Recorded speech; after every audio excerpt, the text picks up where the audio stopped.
defense, but they also teach you to be aware and to kind of be, calm. You gotta be calm.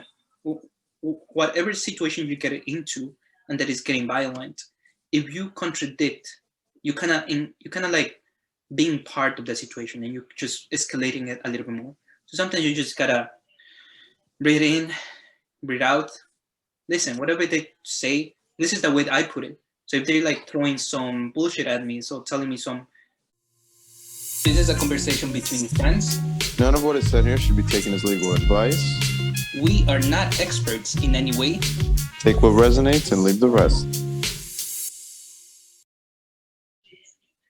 Welcome back, everybody, to Shots of Info. This is Mike. That topics for today include we have on foundations, why learn how to fight. Fitness, how long can we go without water? Without eating, and without food, to be specific. And finance, red ocean versus blue oceans, and some updates on for the week. All right, let's get started. So, why do you think we should learn how to fight? Why is that important? Right. So we talked a little bit about this topic in the past, right? So there's a couple things at play. One, it's a discipline. Two, it's an exercise, right? And three, it's just useful, honestly. And it kind of depends on which style you decide to learn first. For me, like the first thing that I ended up learning was Taekwondo, and that's when I was, say, like 7, 8 years old. I wouldn't stay fully committed to the principle or the practice, unfortunately. But as for what it was in terms of that timing, it was really well. The reason why I wanted to learn was because I watched, I think it was a Jackie Chan movie, maybe. And for some reason, it just hooked me, and then I just decided that fuck it, I want to go learn how to do something. But I believe with Jackie Chan, it might be karate. I'm not 100% sure. Right, yeah. But in any case, yeah, it was just a cool thing to learn when I was young. But as I got older, and situations kind of presented themselves, and where I was potentially in a dangerous situation, or not even in a dangerous situation, but maybe just what a sport that's come into prominence is UFC, right? Mm-hmm. Or MMA. You just see like how skillful and masterful these people are with just using their bodies and dominating other people. And you never know when a situation might present itself in your life where you should know how to fight in order to either win a situation or de-escalate a situation. But because you never did, you end up getting yourself in a really bad situation where this other person can just absolutely hit you with anything. You don't know how to defend yourself, and that's it. You can get killed, get in a coma, whatever. So yeah, that's where I'm standing on that. Wow, you're showing your muscles now? No, it's just super hot right now. All right, yeah. So I definitely agree with you that fighting is one of those things that you don't know when you are going to use it, but it's one of those things. It's like the ace under your sleeve that you want to have throughout your life, like especially as you get older and you have sisters or you have a wife or girlfriend or whatever, it becomes very important. It's to self-protection as well, like for you yourself. Now, similar with you, I started with Taekwondo. I did Taekwondo on a summer. What belt did you get up to? No, I did only a summer. I did like summer. Like every summer, that was something I used to do with my sister. So there was no belts or anything like that? No, I did have the white belt, but never like. You only had the white belt? Damn, dude. What are you talking about? Because you were a white belt? I was a green belt. That means if we were fighting when we were young, I would have kicked your ass. Probably, yeah. But then I moved over here, and that's when I decided to go with Shotokan Karate. And then I reached purple belt, if I'm not mistaken. Nice. Anyway, all right. So the reason why I actually used to like fighting movies, and like Jackie Chan was one of my favorite movies. Jet Li, I don't know if you remember. Jet Li? Yeah, Jet Li. Bruce Lee was definitely one of my favorite ones. And another one was Jean-Claude Van Damme. I used to love his movies. It used to be the shit, but yeah. So I always like the art, like martial arts, like any ways possible. So I really wanted to learn, and I put time here. And eventually, I grow up. Also, I still want to like learn mixed martial arts when the time comes. It will be like you said. It's healthy. It's useful. It's useful, and you don't know when you're going to need it. But yes, another thing too is that you can teach your loved ones also, like little things that you might have learned and picked up. For example, like honestly, today I was walking with my sister, right, from the gym, and I was telling her like some little tricks of self-defense. I was like, yo, whenever you're like walking alone, you gotta do this and that. For example, one of the things that I always tell her is that carry a half empty water bottle. The water bottles, because with the cap you can literally poke anywhere and that shit hurts. And because it's water, it's a little bit heavier. Or like keys or a pen or whatever. And I always tell her like strike to the this area right here. Yeah, the throat. So he enables like the movement and then on the crunch if he's a man, and that's gonna hurt. And then just run away because that way you don't want to like continue fighting. If you and that's one of the principles, right? Like at first, the first thing you should do is try to get away from the situation. That's usually what most people would teach you. Most senseis or most instructors are like, if the situation is there, if you can escape or get out of there, do that first. Because again, you never know what the situation could be. Like this person may seem like, hypothetically, say you're at a bar or something and they're just drunk and they're just starting to become an asshole and they're just pointing all their attention to you. At first, it could just start off like them doing minor pushing or whatever the case might be. But eventually it can turn to something more physical, right? Where like he really starts pushing you, shoving you, really like pushing you up against a wall or something.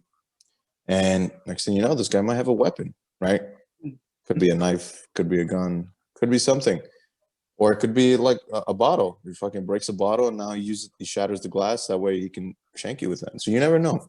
So that's why usually running away is the first option if that's a possibility. Absolutely. Like we don't live in the movies. Like how in the movies you go like, hey wow, like some crazy shit.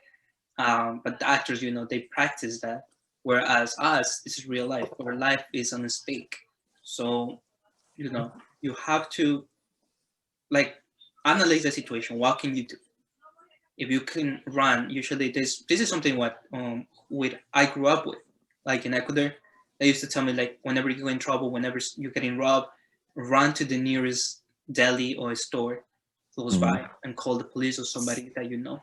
And usually that always on my head, like if somebody's following me, I'd be like, oh, where can I run?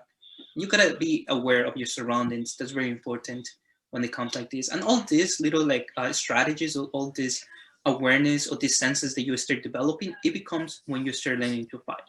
Because they not only teach you self-defense, but they also teach you to be aware and to kind of be, calm. You gotta be calm. Whatever situation you get into and that is getting violent, if you contradict, you kind of like being part of the situation and you just escalating it a little bit more. So sometimes you just gotta breathe in, breathe out, listen, whatever they say, this is the way that I put it. So if they're like throwing some bullshit at me, so telling me some, whatever they telling me, I just be like, that's just his insecurities talking. And I just walk away. Just gotta be calm, Be water, my friend. I love man. 100%. If you start getting emotional, that's usually where everything starts falling apart. So the more calm you can be in those situations, the more rational you can think or behave or react to whatever is going to come towards you. See, there was a point that I wanted to make, but it's escaping me right now. You have anything else to add to that? No, I think I cover all. Once again, like learning to fight is one of those. It's the ace on the sleeve that you always want to have. You don't need to show off. You don't need to like, get to the highest belt, go in competitions, whatever. It's just something that is a skill that you need to have. Right. Yeah, for sure. And again, it doesn't. So now we can maybe talk a little bit about like what we can do, right? So we talked in the past what type of martial arts you can use or you can train. Mm-hmm. Some of the fundamental ones are like the most foundational ones that you can do. Things like jujitsu. That's something that I practiced for a little while. Very useful, very practical. Helps you just control situations as opposed to escalating. Wrestling is another one. Then you have the striking ones like kickboxing, boxing, Muay Thai. Like these are the ones that have been these are the fighting styles that you usually see in MMA, right? And these are the ones that are usually the most effective. Which is not to say something like Taekwondo or karate isn't effective, but to a certain degree, like if you put a guy that has been training karate his whole life as opposed to a guy that's only been doing jujitsu his whole life, unless that karate guy can get the job done right away, if that jujitsu guy gets a hold of his body, it's over because he can dominate him, he can control him. So Yeah, absolutely. The thing is that the beauty about jiu-jitsu, in my opinion, is that you're not wasting as much energy as you're doing with karate. Because remember, our bodies, especially if you're not that type of person who's fit, in the sense that you can go long periods of running, long periods of doing cardio, you are going to get higher.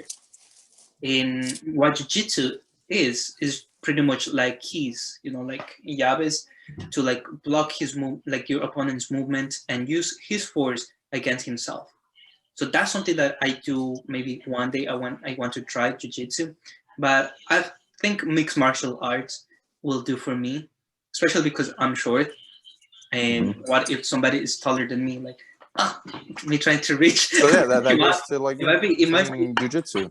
yeah, it might be tough.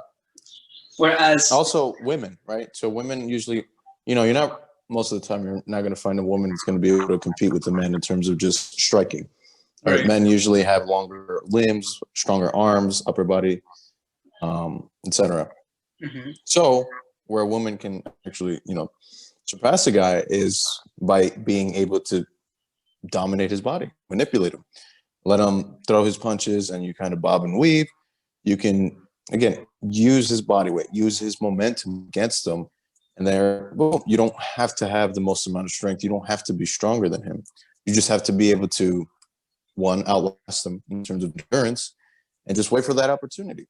And there's a lot of women that practice jujitsu, and 9 times out of 10, not 10 times out of 10, if they go up against a guy that doesn't know anything or knows very little of jujitsu, the guy's not going to be able to do anything. And if the guy's just like completely going all out, like just throwing haymakers, just trying to strike, if she knows what she's doing, she can easily dodge that and then control the situation. So, yeah, that definitely agree with you. Haven't thought about that, but yeah, you're right. Because jiu-jitsu is mainly using his own force against himself. But no, that's an interesting one. I feel like, yes, I agree. Jiu-jitsu is one of the effective ones in mixed martial arts. So just a combinations between everything. It's really good as well to know for self-defense. And I agree that karate might not be the most effective because karate is mainly for competitions and stuff like that. It looks cool though. It does definitely cool, but it's mainly about what do you call it? What do The you call it? practice. Oof, I forgot the name. I have it in my head, but I forgot. Like the little routines that they got with. I forgot the katas. That's it. Yeah, I'm not sure. But okay, but yeah. Anything else to add up? No, that's it. I would just say, like, if you're looking for somewhere to start, just literally Google any location that's near you. You can search up jiu-jitsu schools, mixed martial arts schools around me, or if you want to jump into karate or taekwondo, you can search those up. Obviously, now with the whole pandemic and all, this it's going to be a little rough to do anything. So if you can't even do that, if you can't go to the studios, literally just find some person or some personalities on YouTube and look at self-defense videos or things like or striking videos. Man, what was this? I forgot this guy's name. Fight Tips, maybe that was his name on YouTube. Really cool guy. He's trained pretty much every form of martial arts. He the way he trains and the people that he talks to are usually high level people in the competitive scene of MMA and UFC. So yeah, Fight Tips I think is the person on YouTube, and there's a bunch of other people. So it's not like you're not limited. So go out, search, and try to learn something new, and then Yeah, eventually especially try the to join a beginners. school. No, I would say especially if you're a woman, having this will be definitely an advantage overall. For And you. it's exercise, right? So like if you don't That's like working out, this can be your workouts. You yeah, can do that 2 absolutely. to 3 times a week. And that's it. And most of the time, you're gonna enjoy doing it because you get Because to. you're dominating the guys, right? No, well, I mean like any martial arts. Honestly, it's just like throwing punches, getting all the stress out. It's Yeah, it's for freaking sure. good. Feels good as well. All right, so let's move on to the next topic, which is fitness. How can you go without eating? So having enough food. How long do you think our bodies, human bodies, can resist without food? We talked about yesterday about water. We conclude that water is pretty essential in our bodies, and we can not survive no more than 3 6 days, days. 5 days. 3 to 7, I think. Yeah, around that number. So now, what about food? So that one, yeah. So that's going to be dependent on the person, but usually I would say on average you can probably survive anywhere from about 2 weeks to maybe. Oh shit, man! It really just depends on the person. If they're extremely overweight, they can go a long time. There was this study that was following this guy that Mhm. literally fasted for a whole year. So he didn't eat any food for a whole year. All he did was consume the essential minerals, potassium, magnesium, vitamins, making sure that all his other stuff was leveled off, but no food. And he dropped all the weight, and he didn't have any loose skin, which is usually one of the side effects of losing a lot of weight. If you Oh, go from really heavy to lightweight, right? You usually have a lot of loose skin. He didn't have any of that. His skin kind of just tightened up along with the fat loss. So that was pretty cool. So, it can be anywhere from about like 1 to 2 weeks to literally like a year. oh wow. Yeah, but according to Google, it's 21 days. Three 8 to weeks. Yeah. 21 days. I think is when you start you start feeling the effects at 21 when you No, but man, I mean, if you're not used to it, you'll feel it like literally after the first 24 hours. no, definitely like even after like like when we did that 1 week because we went 1 week 5 days. yeah 5 days fasting and I mean I felt good. I mean but we were taking the minerals, we were drinking Right. water. That's at first it was a roller coaster, but once your body kind of gets used to it, making sure you're Yep, taking your minerals, you're all set, man. No issues. doable. Yeah, so food is important, but it's not as essential as water if we think about because food you can get minerals or you can survive um, without even really like getting any food. Oh, here's the thing. Here's the cool thing. What Your is it? body is very resourceful. Mm-hmm. And the reason why we don't end up needing food as much as water is simply because your body starts breaking itself down. We Mm-hmm. talked about last time that your body starts finding water from anything that is available to it. So in terms of organs, uh, anything that it has within its system, it can drain water from.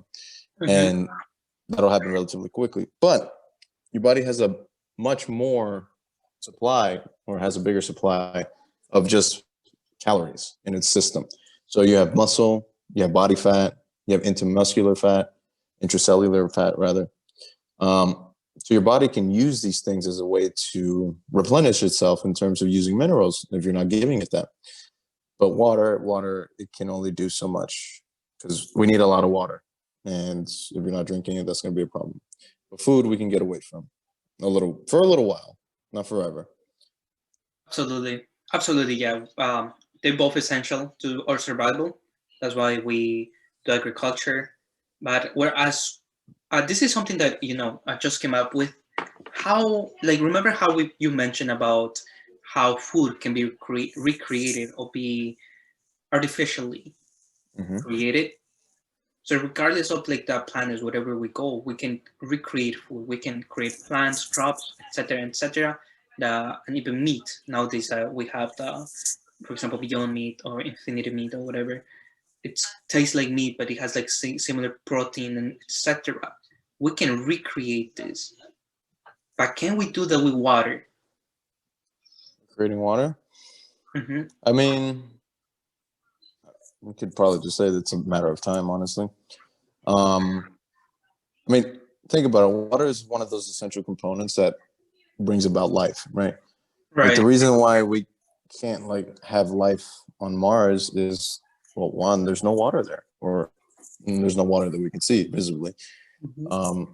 Water usually supports life, so I would say eventually at some point we probably might be able to. I mean, it's a chemical formula, right? We just have to be able to replicate that. Well, a lot of people have tried it, and there's even, I know somewhere in the Middle East, one of the countries, I'm not sure which country it is, they actually have a machine that what is it called? That divides the salt and water from the ocean. That's Mhm. something that they have been one of the biggest possibilities of how we can recreate this. But until that happens to like a bigger scale, water is one of those resources that eventually we're gonna run out. But whereas food, we can always just recreate it in a lab, always just artificially create it. So, Mhm. I and mean, you can say like right now, the only thing we do with the water we drink is literally just recycle it, right? We drink it, we drink it, we recycle it. Yeah. we recycle it, we pee, and then we have a system that just cleans out all that water, and then we get it fed right back to us. Yeah, but we don't get to drink that. It's mainly just for the utilities. And even to like, I feel like, and even for like the recreation of the crops in the labs, we are going to need water to even do that. Oh, of course. There's no way. There's a lot of our stuff is powered by water. What's it called? What's that form of creating electricity using currents of waves? No idea, bro. I'm not a physics In major. I a, didn't pay. it usually happens in a dam, like a Ah, big body of water in a dam of water. oh yeah. Well, but Hydroponics, maybe. that's because No, of pressure, though. but still, like a lot of that is due to water, right? That's only Oh, really yeah. happening because of water. Oh, absolutely, definitely. All right, so Well, in let's any case, there's a lot of yeah, let's move on to yeah. the next topic. I'm actually curious about this one. It's red ocean versus blue oceans. We're just talking about water, talking about ocean. What do you mean this term on the financial sector? Mhm. So this is a concept that I came across. I'm not sure if it was a YouTube video or maybe an article or something, but this is more related to kind of entrepreneurship and marketing. So the concepts of red ocean and blue oceans, they come up in the form of you trying to create something for the market. And when I mean the market, I just mean like the general market, like people that buy stuff and sell stuff, right? So when it comes to red oceans, that's usually a market where there isn't much competition. It's unique. It's something nobody is really doing. Very little people are trying to do it. So I would take, for example, look at like Tesla and Elon Musk, right? Not very many people were trying to do that before him. Actually, nobody, honestly. And if they were failing all the time because it would require a lot of money in order to make that work. And eventually he made it work. And now look at him. He's the richest man on the planet, or the second one. He's going back and forth between one and two.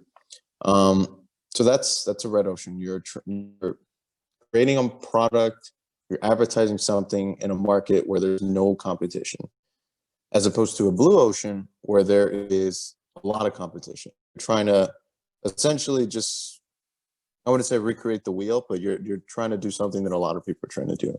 So an idea of that now would be like e-commerce, right? There's a lot of people that are trying to get into e-commerce. There's a lot of people trying to replicate e-commerce, be a better e-commerce system, right? So you have things like a Shopify or an Etsy or an Amazon. Or over in China, you have an Alibaba, or there's a bunch of them, honestly.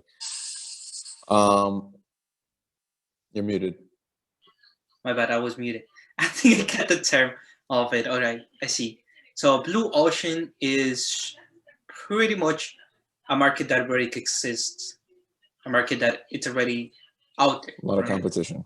There is competition. There's vast competition on it.